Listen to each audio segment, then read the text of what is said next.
ஆன்மீக அன்பர்கள் அனைவருக்கும் அன்பான வணக்கம்.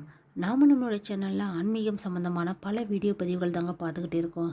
அந்த வகையில் நாம் இன்றைக்கி என்ன பதிவு பார்க்க போகிறோம் அப்படின்னா, அடுத்ததாக வரக்கூடிய ஒரு 5-6 நாளில் பௌர்ணமி வரப்போகுதுங்க. அதுக்கப்புறமா இந்த மகர ராசிக்காரங்களுக்கு எந்த மாதிரியான மாற்றங்கள் எல்லாம் ஏற்பட போகுதுன்னு தான், இது கூடவே இவங்களுக்கான பலன்கள் எப்படி இருக்க போகுதுன்னு பார்க்கலாங்க. இந்த பௌர்ணமி நாளில் நாம் எந்த மாதிரியான வழிபாட்டு முறை, விரதம் இதெல்லாம் இருக்கலாம் அப்படிங்கிறதையும் தெரிஞ்சுக்கலாம்.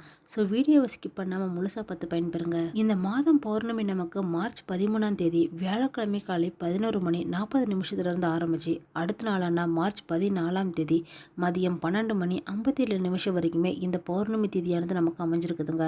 அப்போது நைட்டில் கிரிவலம் போகிறவங்க எல்லாருமே 13ஆம் தேதி அன்னைக்கு கிரிவலம் போகலாம். இது கூடவே குலதெய்வ கோயிலுக்கு போகிறவங்க, இல்லைன்னா மற்ற கோயிலுக்கு போய் வழிபாடு செய்கிறவங்க, இல்லை வீட்டிலேயே விரதம் இருந்த வழிபாடு செய்கிறவங்க, இப்படி இவங்க எல்லாருமே இந்த 2 நாளில் எது உங்களுக்கு வசதியாக இருக்குதோ அதுக்கு தகுந்த மாதிரி உங்களோட வழிபாட்டு முறையை நீங்கள் அமைச்சிக்கலாங்க. இந்த மாதத்தில் வரக்கூடிய பௌர்ணமி பார்த்தீங்கன்னா தமிழ் மாத கணக்குப்படி இது மாசி மாதத்தில் வரக்கூடிய பௌர்ணமிங்க. இந்த மாசி மாதத்தில் வரக்கூடிய மகம் நட்சத்திரத்தை சேர்ந்ததா இந்த பௌர்ணமி தேதியானது எப்பயுமே வரும். இந்த மாசி மகமும் பௌர்ணமியும் சேர்ந்து வரக்கூடிய இந்த நாளில் பார்த்தீங்கன்னா நாம் விரதம் இருந்து வழிபாடு செய்யலாங்க.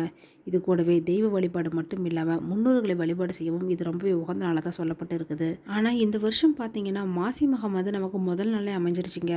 இந்த பௌர்ணமியான அன்னைக்கு காலையில் 13ஆம் தேதி பார்த்தீங்கன்னா விடியற் காலை 5:09 இந்த மாசி மக நட்சத்திரமானது நமக்கு முடிஞ்சிருச்சு. அதுக்கு பின்னாடி தாங்க இந்த பௌர்ணமி திதியை ஆரம்பிக்குது.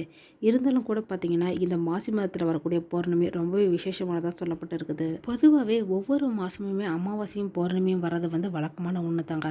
அதாவது பௌர்ணமி அப்படிங்கிறது பூமியோட துணைக்குள்ள இருக்கக்கூடிய நிலவு முழுமையாக வளர்ந்து முழு வெளிச்சத்தோடு தொடர்படிக்கக்கூடிய நாள் தாங்க முழு நிலவு, முழுமதி, பௌர்ணமி இப்படின்லாம் நாம் சொல்கிறோம். இதில் பஞ்சாங்கத்தில் 15 திதிகளானது குறிப்பிடப்பட்டு இருக்குதுங்க. அதில் வளர்பிறை திதியில் வரக்கூடிய 15வது நாள் தான் பௌர்ணமி அப்படின்னு நம்ம சொல்கிறோம். அதே மாதிரி தேய்பிறை திதியில் வரக்கூடிய 15வது நாளை தாங்க அமாவாசை அப்படின்னு சொல்கிறோம். 12 தமிழ் மாதத்தில் வரக்கூடிய ஒவ்வொரு பௌர்ணமி திதியுமே ஒரு சில விசேஷ வழிபாடும் விரதமும் கொண்டதாக தாங்க நமக்கு அமைஞ்சிருக்குது. இது கூடவே ஒவ்வொரு மாதத்தில் வரக்கூடிய பௌர்ணமி அன்னைக்கு அதற்குரிய கோவிலில் பார்த்தீங்கன்னா பெரிய அளவில் திருவிழாவே நடக்குதுங்க. அப்படி பார்த்தீங்கன்னா பெரும்பாலும் நமக்கு தெரியக்கூடிய பௌர்ணமி எது அப்படின்னா சித்திரை பௌர்ணமி ரொம்பவே விசேஷமானதாக இருக்கும் அப்படின்னு தெரியுங்க. இது கூடவே ஐப்பசி மாதத்தில் வரக்கூடிய பௌர்ணமியில் சிவபெருமானுக்கு அன்னாபிஷேகம் செய்வாங்க. அதுவுமே ரொம்பவே சிறப்பு வாய்ந்ததுங்க. அதே மாதிரி தாங்க கார்த்திகை மாதத்தில் வரக்கூடிய பௌர்ணமி அன்னைக்கு நாம் கார்த்திகை தீபம் அப்படின்னு கொண்டாடுறோம். அடுத்ததாக இந்த மாசி மாத பௌர்ணமி, தை மாத பௌர்ணமி இப்படின்னு எல்லா பௌர்ணமியுமே ரொம்பவே விசேஷமானதாக தாங்க சொல்லப்பட்டு இருக்குது. மோஸ்ட்டாக பார்த்தீங்கன்னா நமக்கு தெரியக்கூடிய பௌர்ணமியில் இந்த பௌர்ணமி எல்லாமே வந்துடுங்க. அப்படி பார்த்தீங்கன்னா இந்த மாதத்தில் வரக்கூடிய பௌர்ணமியும் இதில் ஒன்றா அமைஞ்சிருக்கிற இந்த மாசி மாத பௌர்ணமி தாங்க. இந்த நாளில் பார்த்தீங்கன்னா கோவில், வீடு இப்படின்னு இந்த பௌர்ணமி பூஜை செய்யக்கூடியது வழக்கமான ஒரு செயல்பாடாக தாங்க இருக்குது. இது கூடவே பௌர்ணமி திதி ரொம்பவே சுபமானதாக சொல்லப்படுறதுனால தான் இந்த நாளில் திருமணம் உள்ளிட்ட சுபகாரியங்கள் கூட நடத்தப்படுதுங்க. உதாரணமாக ஒரு சில விஷயத்தை பார்த்தீங்கன்னா வீடு குடி போகிறது, பால் காய்ச்சறது, திருமண நிச்சயதார்த்தம், இல்லைன்னா புதுசாக பிஸ்னஸ் ஏதாவது ஸ்டார்ட் பண்ணுறது, இது மாதிரிலாம் கூட இந்த பௌர்ணமி நாளில் தாங்க எல்லாருமே செய்கிறாங்க. இது கூடவே மக்கள் கூடி கொண்டாடுற ஒரு நாளாகவும் இந்த பௌர்ணமி நாள் அமைஞ்சிருக்குது. பெரும்பாலான பௌர்ணமியில் வழிபாடு செய்கிறத விட நம்ம விரதம் இருந்து வழிபாடு செஞ்சோம் அப்படின்னா அது நமக்கு இன்னுமே கூடுதலான சிறப்பு பலன்களை கொடுக்குங்க. பொதுவாகவே பௌர்ணமி அப்படின்னு சொன்னாலே அது ரொம்பவே விசேஷமான நாள் தாங்க. அதிலும் குறிப்பாக இந்த மாதத்தில் வரக்கூடிய பௌர்ணமி பார்த்திங்கன்னா அதுவுமே ரொம்ப சிறப்பாக தான் இருக்காது. இந்த பௌர்ணமியில் கிட்டத்தட்ட 108 வகைகள் இருப்பதாகவும் அதோட தன்மைக்கு ஏற்பதாங்க பல விரத வழிபாட்டு முறைகள் இருக்கும் அப்படின்னு நம்மளோட முன்னோர்கள் சொல்லியிருக்காங்க. இந்த பௌர்ணமி நாளில் பகலில் தொடங்கி இரவில் முடியும், இல்லைன்னா பாதி பகல் பாதி இரவும் அமையுங்க. அப்படியும் இல்லைன்னா இரவில் தொடங்கி பகலில் முடியும், இப்படின்னா பல வகை இருக்குது. இந்த சமயத்தில் பார்த்தீங்கன்னா பல்வேறு சிறப்பு நாளுமே இந்த பௌர்ணமி தினத்திலே தாங்க வருது. இது கூடவே பார்த்தீங்கன்னா இந்த பௌர்ணமி அப்படிங்கிறது முழு நிலவும் வானத்தில் பிரகாசமாய் தோன்றக்கூடிய அற்புதமான நாள் தாங்க.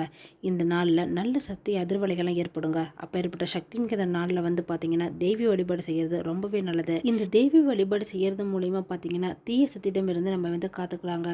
இது கூடவே இது வரைக்கும் நம்ம வாழ்க்கையில் பட்ட எல்லா கஷ்டங்களுமே நீங்கிடும்.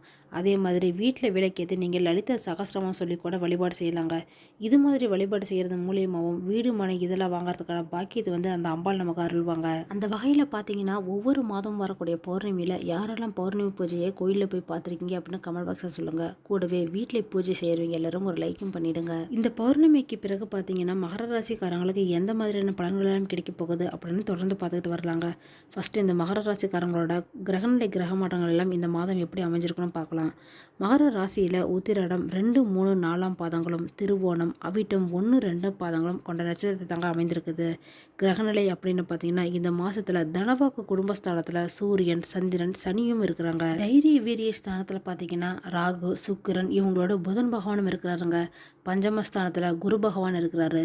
ரணர்ன ரோகஸ்தானத்தில் பார்த்தீங்கன்னா செவ்வாய் பகவானும் அமர்ந்திருக்கிறாருங்க. பாக்கியஸ்தானத்தில் கேது பகவான் இருக்கிறாரு. அடுத்ததாக கிரக மாற்றம் அப்படின்னு பார்த்தீங்கன்னா 4/3 அன்னைக்கு வந்து சுக்கிர பகவான் வக்கரமாறாருங்க. 9/3 அன்னைக்கு புதன் பகவானும் வக்கர ஆகிறாரு. இது தொடர்ந்து 14/3 அன்னைக்கு சூரிய பகவான் தனவாக்கு குடும்பஸ்தானத்தில் இருந்து தைரிய வீரிய ஸ்தானத்துக்கு மாறுறாருங்க. 18/3 அன்னைக்கு வக்ர நிலையில் இருக்கக்கூடிய புதன் பகவான் தைரிய வீரிய ஸ்தானத்துல இருந்து தனவாக்கு குடும்பஸ்தானத்துக்கு மாறுறாருங்க. மாத கடைசியில 30/3 அன்னைக்கு புதன் பகவான் வக்கர நிவர்த்தியும் ஆகிறாரு. இது மாதிரியான கிரகநிலை கிரக மாற்றங்கள் மூலமா இந்த மகர ராசிக்காரங்களுக்கு எந்த மாதிரியான பலன்கள் எல்லாம் கிடைக்க போகுது அப்படின்னு தொடர்ந்து பார்த்துட்டு வரலாங்க. இந்த மகர ராசிக்காரங்களை பொறுத்த வரைக்கும் பார்த்தீங்கன்னா இந்த மாதம் வந்து உங்களுக்கு பெரிய ரிலீஃபே கிடைக்க போகுதுங்க. அதாவது பார்த்தீங்கன்னா இது நாள் வரைக்கும் நீங்கள் அனுபவிச்சுட்டு இருந்த கஷ்டத்துக்கு எல்லாமே இப்போ விமோச்சனம் தாங்க கிடைக்க போகுது. ஏன்னா சனி பயிற்சி இந்த மாதம் 29ஆம் தேதி இருக்குதுங்க. அதனால அதனுடைய தாக்கம் வந்து குறையக்கூடிய இல்லைன்னா நிவர்த்தி ஆகக்கூடிய நேரம் தாங்க இது. சனி பகவான் உங்களுக்கு 3ஆம் இடத்துக்கு போக போறாரு. அதாவது 3ஆம் இடத்துல சனி, புதன், செவ்வாய், சுக்கிரன் இது மாதிரியான கிரகங்கள்லாம் இருக்கிறதுனால பார்த்தீங்கன்னா உங்களுக்கு ராஜயோகத்தை வந்து ஏற்படுத்தி கொடுக்க போகுதுங்க. உங்களை பொறுத்த வரைக்கும் பார்த்தீங்கன்னா சனி பயிற்சி உங்களுக்கு மாச கடைசியில தாங்க. உங்க ராசிக்கு 2ஆம் இடத்துல இருக்கக்கூடிய சூரியன் மார்ச் 14ஆம் தேதிக்கு மேல பயிற்சி ஆகிறாருங்க. 3ஆம் இடத்துக்கு சூரியன் வந்தா பயம் கொடுக்கும்.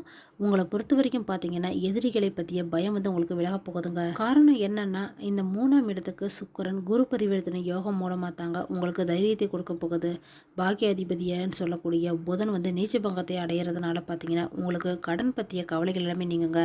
மனசுல வந்து தைரியம் அதிகமாகும். அதனாலேயே எதிரிகளை வெல்லக்கூடிய தைரியம் வந்து உங்களுக்கு உண்டாகுங்க. ஆரோக்கியத்தை பொறுத்த வரைக்கும் பார்த்தீங்கன்னா முன்னேற்றம் ஏற்படும். உங்களோட வீட்டில் இருக்கக்கூடிய பெட் அனிமல்ஸில் பார்த்தீங்கன்னா நல்ல ஒரு முன்னேற்றம் தெரியுங்க. ஏன்னா 4ஆம் இடத்துக்கு சனி பறவை விலகுதுங்க. 4ஆம் இடம் அப்படிங்கிறது பெட் அனிமல்ஸை சம்மந்தப்பட்டது தாங்க. சுகஸ்தானம் வந்து உங்களுடைய ஆரோக்கியத்தில் இருந்து வந்த குழப்பம் எல்லாமே நிவர்த்தியாக போகுது. வீடு மனை சார்ந்த விஷயத்தில் எல்லாமே பார்த்தீங்கன்னா நல்லது தாங்க நடக்க போகுது. வீட்டை அடமானம் வச்சு செலவு செஞ்ச நிலை மாறி இப்போ அது எல்லாமே மீட்டெடுக்க போகிறீங்க. பேங்க்கை சேஞ்ச் பண்ணி உங்களோட கடன் அடைக்க இப்போ முயற்சிட்டு எடுப்பீங்க. ஸோ மொத்தத்தில் நல்ல மாற்றங்கள் எல்லாமே இந்த மகர ராசிக்காரங்களுக்கு ஆரம்பிச்சிருச்சுங்க. அடுத்த 3 வருஷத்துக்கு உங்களுக்கு ராஜயோகம் தாங்க. அதனால கவலையே வேணாம். இந்த மகர ராசிக்காரங்களுக்கு இந்த மாசத்துல நல்ல நாட்கள் வந்து எக்கச்சக்கமா இருக்குதுங்க. இது கூடவே சந்திராஷ்டம நாட்கள் அப்படின்னு பார்த்தீங்கன்னா மார்ச் 12ஆம் தேதி விடியற்காலை 2:17 இருந்து மார்ச் 14ஆம் தேதி மதியம் 12:58 வரைக்குமே இருக்குதுங்க. இந்த சந்திராஷ்டமம் வந்து சூரியன் வீட்டில் சந்திரன் இருப்பாரு. அந்த நாட்களில் பார்த்தீங்கன்னா சனி பறவை இருந்தாலும் பாதிப்பு எதுவும் ஏற்படாதுங்க. பணக்குழப்பம், மனக்குழப்பம் ஏற்படுற வாய்ப்புமே இந்த டைமில் வந்து லைட்டாக தாங்க இருக்க போகுது. வேற எந்த ஒரு பாதிப்புமே இருக்காது. அன்வான்ட் ஆர்கியூமெண்ட்ஸ், மனஸ்தாபம் இது எல்லாமே விலக போகுதுங்க. இந்த மாதம் முழுசாவே உங்களுக்கு நல்லது தான் நடக்க போகுது. குழந்தைகளை பற்றி கவலை கூட உங்களுக்கு விலகுங்க. இன்ஃபேக்ட் குழந்தைகளுக்காக நீங்கள் ஃபியூச்சர் பிளான் ஏதாவது எடுக்கிற சூழ்நிலை கூட வருங்க. குறிப்பாக கூட பிறந்தவங்க இளைய சகோதரர்களாக இருக்கிற பட்சத்தில் பார்த்தீங்கன்னா அவங்கள உங்களுக்கு சாதகமாக செயல்படுவாங்க. உங்களுடைய தசம ஸ்தானாதிபதி சுக்கிரன் 3ஆம் இடத்துல உச்சம் அடைகிறதுனால பார்த்தீங்கன்னா தொழில் வியாபாரம் வந்து விருத்தி ஏற்படுங்க. வேலை உத்தியோக ரீதியாக உங்களுக்கு விருத்தியெல்லாம் ஏற்படலாம். கிட்டத்தட்ட 5-7 வருஷமாக உங்களுக்கு வேலை இல்லாத மகர ராசிக்காரங்களுக்கு பார்த்தீங்கன்னா இப்போ நல்ல ஒரு வேலையெல்லாம் வந்து கிடைக்க போகுதுங்க. பதவி உயர்வு, சம்பள உயர்வுடன் கூடிய வேலையும் கிடைக்கும். ஆரோக்கிய விஷயத்துலையும் குழந்தைகள் விஷயத்துலையும் நல்ல ஒரு முன்னேற்றம்லாம் இருக்குங்க. வியாபாரிகளுக்கு அப்படின்னு பார்த்தீங்கன்னா நல்ல ஒரு வளர்ச்சியெல்லாம் தரப்போகுதுங்க. வியாபாரத்தில் மாற்றம் ஏற்பட்டு பெருத்து லாபம் கிடைக்கக்கூடிய வாய்ப்புமே இருக்குது. இதுவே கவர்மெண்ட் வேலை பார்க்குறவங்க இல்லைன்னா ப்ரைவேட் வேலையில் இருக்கிறவங்களுக்கு எல்லாமே பதவி உயர்வு கிடைக்குங்க. அதே சமயத்தில் மூத்த சகோதரர்கள் வகையில் உங்களுக்கு வளர்ச்சி கிடைக்கிறதுக்கான வாய்ப்புமே இருக்குது. உங்களுக்கு அவங்க மூலயமா கௌரவம்லாம் கிடைக்குங்க. இந்த மகர ராசிக்காரங்களுக்கு அடுத்த 3 வருஷம் என்னங்க 7 வருஷத்துக்கே தொட்டது எல்லாமே தொடங்கத்தான் போகுது. வளர்ச்சி வந்து ஏற்படுங்க. ஆனாலும் இந்த ஆரோக்கிய சம்பந்தப்பட்ட விஷயத்தில் கொஞ்சம் கவனம் செலுத்துறது நல்லதுங்க. அதுவும் இந்த 3 வருஷத்துக்கு பின்னாடி தான். அப்போ இப்போ இருக்கிற நிலவரப்படி பார்த்தீங்கன்னா உங்களுக்கு கடுமையான வெற்றிகள் எல்லாமே கிடைக்க போகுதுங்க. இந்த ராசியில் பிறந்த ஸ்டூடெண்ட்டுக்கு பார்த்தீங்கன்னா நல்ல நேரம் தாங்க இது. ஏன்னா முயற்சி செய்யாமலே உங்களுக்கு வெற்றி கிடைக்குங்க. இன்னும் நீங்கள் முயற்சி செஞ்சீங்க அப்படின்னா ரொம்பவே நல்ல பலன்கள் எல்லாமே கிடைக்கும். ஏதாவது காம்படிட்டிவ் எக்ஸாம் எழுதியிருக்கீங்க அப்படின்னா அதில் கூட உங்களுக்கு நல்ல செய்தி கிடைக்குங்க.